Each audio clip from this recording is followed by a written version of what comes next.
Bueno, buenas tardes.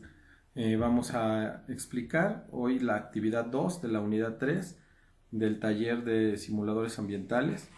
Esta actividad trata sobre un modelo de simulador que se llama Street-Phelps. Es un sistema de dos ecuaciones diferenciales utilizado para calcular el cambio de la concentración de materia orgánica y el déficit de oxígeno a partir del valor del oxígeno de saturación a la temperatura del agua del río. La intención de este sencillo simulador, como lo pueden ver aquí en la computadora, es comprender de manera práctica la relación entre las variables de temperatura y la demanda bioquímica de oxígeno y el oxígeno disuelto de una descarga de aguas residuales y su efecto en un río o en un arroyo. El simulador nos va a proporcionar información sobre el oxígeno disuelto en función del tiempo y la distancia, desde el punto de la descarga. También nos va a generar una curva como esta, con el mínimo de OD, lo que se llama curva de sal. Los datos tenemos en los dos, Q, que es el caudal, en metros cúbicos sobre segundo. En este caso en el río es de 5 y en el de descarga pues es de 0.54. La demanda bioquímica de oxígeno en el río la tenemos como 1 miligramo sobre litro.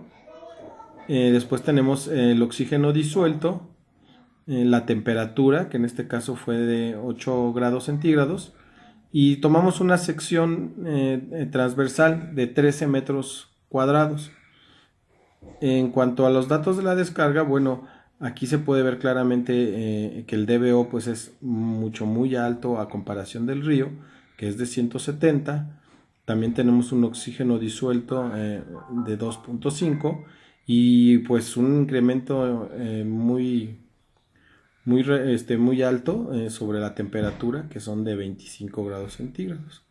Muy bien, aquí tenemos las dos fórmulas que son la respuesta de las operaciones matemáticas, en donde nos pueden determinar el déficit de oxígeno en el punto más crítico y el tiempo en días para alcanzar ese punto crítico, ¿no? Entonces, a través de estas dos fórmulas es que vamos nosotros a lograr encontrar esos dos datos. Las tablas de aquí abajo, como podemos ver, fue donde obtuvimos la KR o la constante KR y la constante KD, que son, bueno, en este caso, las constantes de reoxigenación empírica y las constantes de oxigenación. Ya en el siguiente apartado de aquí de la hoja de Excel nos podemos dar cuenta que nos va a generar una tablita en donde nos va a determinar a partir del tiempo, en días o en horas, lo que es el déficit de oxígeno en el punto crítico o el oxígeno disponible y la distancia que va a recorrer en kilómetros.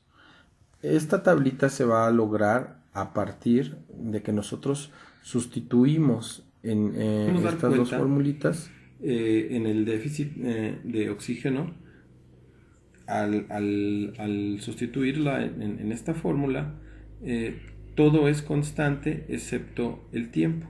El tiempo es el que va a determinarnos la variación o el cambio en nuestros resultados. Bueno, ya al tener aquí los datos en la tablita, lo que nos va a arrojar es en dónde o en el punto exacto en el que va a existir el nivel más bajo de oxígeno disponible.